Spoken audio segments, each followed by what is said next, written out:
Hello, I'm the Game Surgeon, and today we're going to be working on our game, the BLOB, and we're going to figure out all the little minutiae that we didn't figure out last video.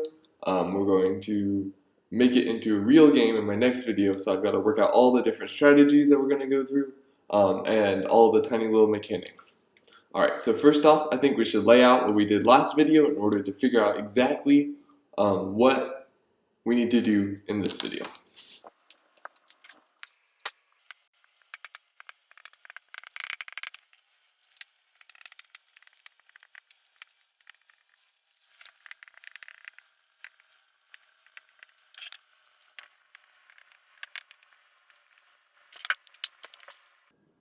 Alright, so I've written down basically all the ideas we had when we did this first, and so I've already seen some holes that we need to work on, but first I'll lay out what we did. So first off, we're going to have a game where you're a blob, right? And you're trying to consume as much as you can. So you're going to become more massive, you're going to eat different objects, and there's going to be this different store right here where you would, if you would spend mass cards from your hand in order to eat these objects. Like down here, it could be leaves. But as you become bigger and bigger and bigger, you can eat bigger things, like up here where you could eat like skyscrapers. So on your turn, you can do one of these 4 things. You can get new cards into your hand from your deck, right? And I don't know about this number, and this is one of the important things we're going to try to figure out.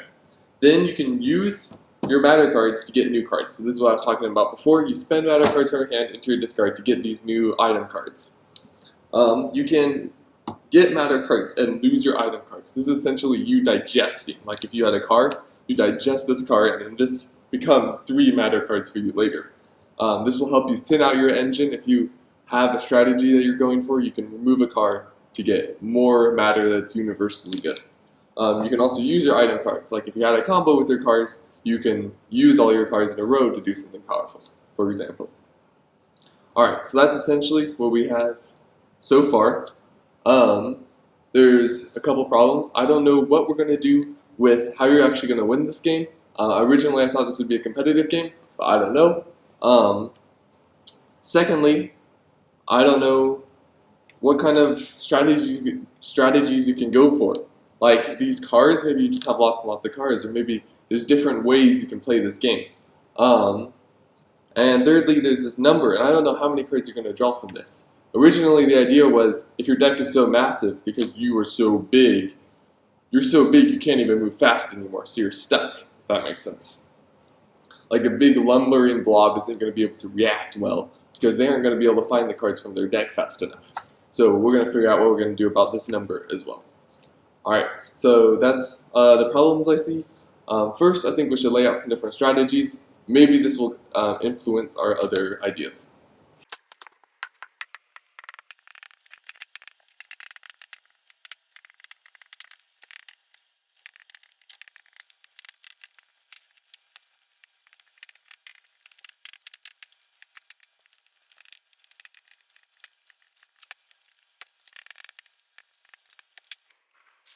Alright, so here's what I came up with. First off, in our last video we talked about maybe having a mechanic of how you're going to win. I didn't really like how that was working with this game, so I decided to think what really made you feel like a blob, right? So, a blob is huge, and I think that's a big part of this fun, is that you want to be huge. You want to start out with a tiny little deck and become huge and awesome. So blobs are about scope. That's what I came up with. So how do we represent becoming huge as a win condition, right? Maybe different thresholds. So if you get to 5 matter first, you win. You take this threshold card. Maybe it causes some negative benefit to you that makes it harder for you to win, but the first person to 3 threshold cards or something wins the game. So that way, here, yeah. So let me talk about why this is helpful. So you have to spend time winning. So if you are spending your time getting threshold cards, then you're not spending your time building your engine. And if you're not building your engine, you might not get the next threshold card, so it's a catch-up mechanism. This could also involve the variable that tells you how many cards you can draw into your hand. So it could be involved with that, and this would hit like all of the problems we have with the game. If we could figure it all out with this one solution, it'd be incredibly elegant and it'd be so easy. I think if we can figure out how to connect all of these, that'd be great. Also, the benefits of doing a threshold system is that you can add new strategies and combos with the cards. For example, create new, like maybe there's an item that says like trash a whole bunch of your matter. We create a new threshold card that you can go for, or combos. Or I just thought of something just now. What if we had unique? I don't have room to say this, but what if we had unique thresholds that had their own thing, like collect this many of one object or get this much rage against you or something like that. So that's basically, I've come up with this threshold thing. I'm gonna have to erase this and continue mapping out exactly what thresholds are, and then I'll come back to you.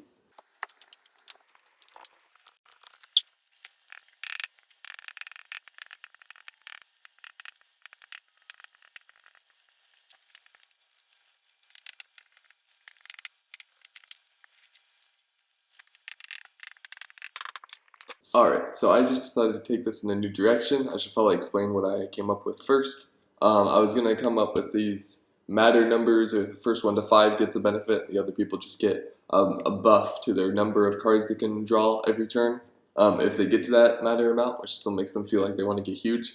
But then I had another idea. What if you didn't... So the original idea of the points that I dismissed earlier was that you don't know when it's going to end.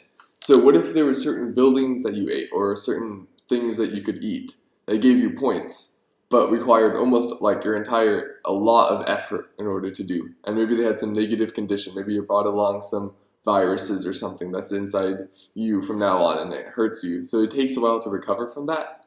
But while that's bad for you and it doesn't even help your engine, it's helping you win. And so if nobody's taking those and you're the only one that's taking those, you're going to win because nobody else has a chance anymore. So maybe we can have these as threshold cards. Maybe you eat some threshold and that gives you points but also makes it harder for you. And everybody else just keeps building that engine. So the question is, are you going to keep just becoming huge and then trying to win all at once? Or are you going to take the small things while you can, and while everybody else rushes to become huge, you have already won the game. Anyway, so I'm going to work on the minutiae of that. So just give me a sec.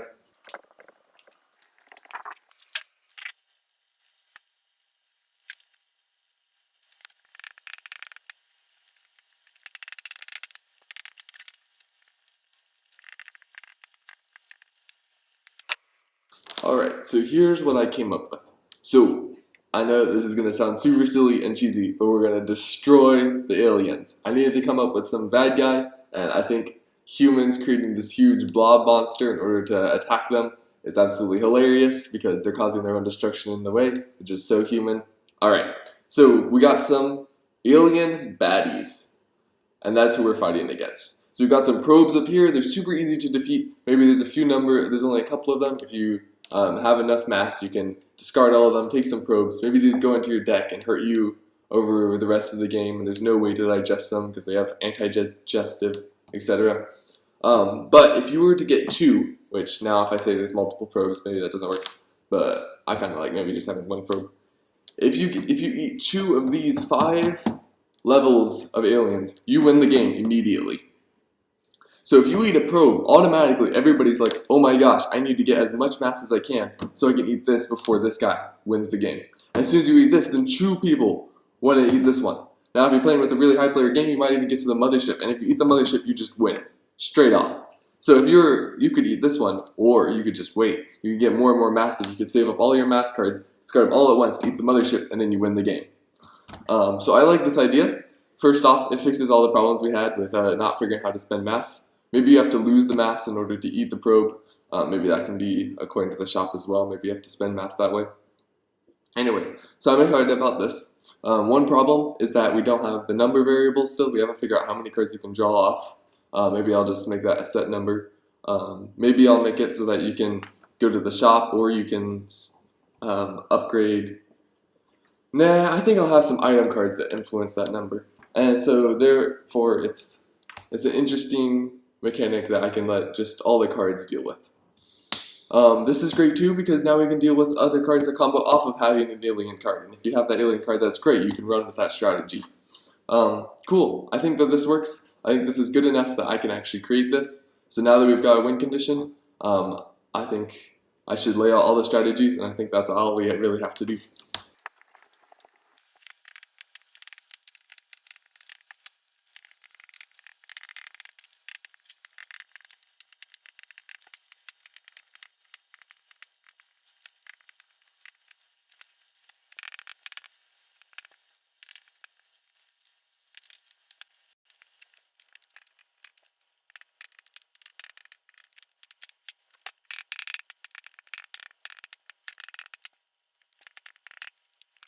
Alright, so that was incredibly exciting. I had a lot of fun designing these different strategies. I have quite a few more ideas. I might erase them and just show you, or I can just create them when I start making the cards. You can see that in my next video. Alright, so I'll start off with the ones I started off with. Eat small. So this is the idea of this strategy is that you have lots of items that combo off of eating really small cards and lots of them at the same time. I just had an idea for another one, but I can just tell you it. Alright, so this one gives you +1 mass whenever you eat small. So that just makes sense. The more cards you eat on a turn, the more masses you can get. This gives you more discounts, and if you get discounts on cards, then you can eat more of the small ones at the same time. There's an alternate win condition. Perhaps if you eat tons of small ones all at the same time, you just win the game.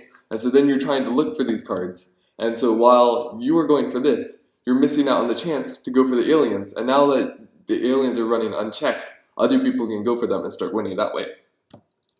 So if lots of people are trying to go for alternate win conditions, it balances out and they will probably lose because they don't have the time to build up the engine in order for it to work, because now that nobody's going for aliens, they'll just lose.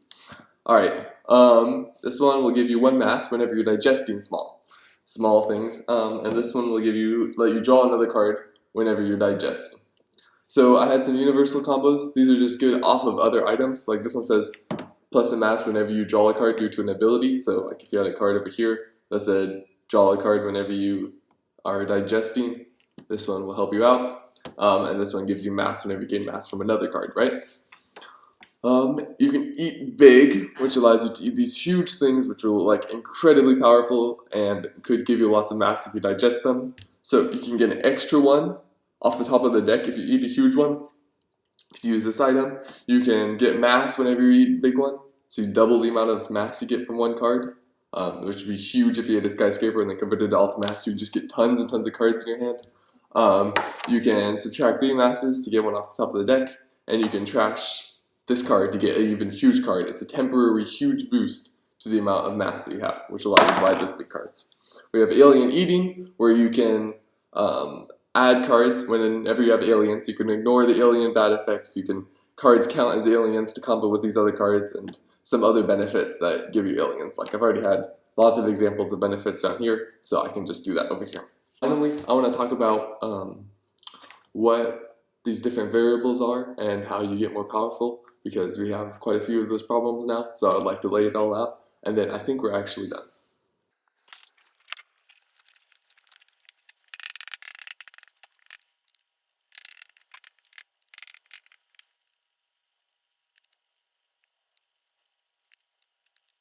Alright, so I was not able to come up with as many variables as I thought I would be able to. Basically I only have 2. This one's kind of a side one I came up with at the end. So you have the number of cards drawn for your turn. When you spend your action drawing cards off the top of your deck, this is the number of cards you can draw. I think we should increase all of these by trashing max cards from your hand. So you spent time eating these item cards, digesting these item cards, and now if you trash the item cards to get a benefit, I really, really like that. And this combos with everything. You can make things that say when you trash when you trash mass cards to do this, or you can trash item cards instead, or when you trash item cards you get some benefit. Anyway, I absolutely love this because it also incites like hubris. Like maybe I should spend my mass on getting an alien right now, but really what I want to spend my mass on is drawing more cards, so that way I can get the alien faster, right? But then somebody else snatches it before you because they realize they need to snatch it right now, or else you're going to get it. Also, you have the number of item cards played. I like the idea that you spend half of your cards from your hand in order to eat whatever you want, so that way you'll just keep drawing cards on your turn until you have a huge hand and then you just eat something huge. But a number of item cards played is a good idea too. There could be one that says the number of cards you can eat at once, essentially buys in Dominion or something. And we can increase that through this and perhaps through this. I'm not sure about that one yet. The alien attack power I was thinking about, I'm kind of deciding not to, because I like the idea you have to charge up for a big attack against the alien, so now you're wasting even more time, but maybe we can make the alien side effects worse that it doesn't matter. We can just make a quick track. Here, I'm going to develop this a little bit further, and then I'm going to finish up.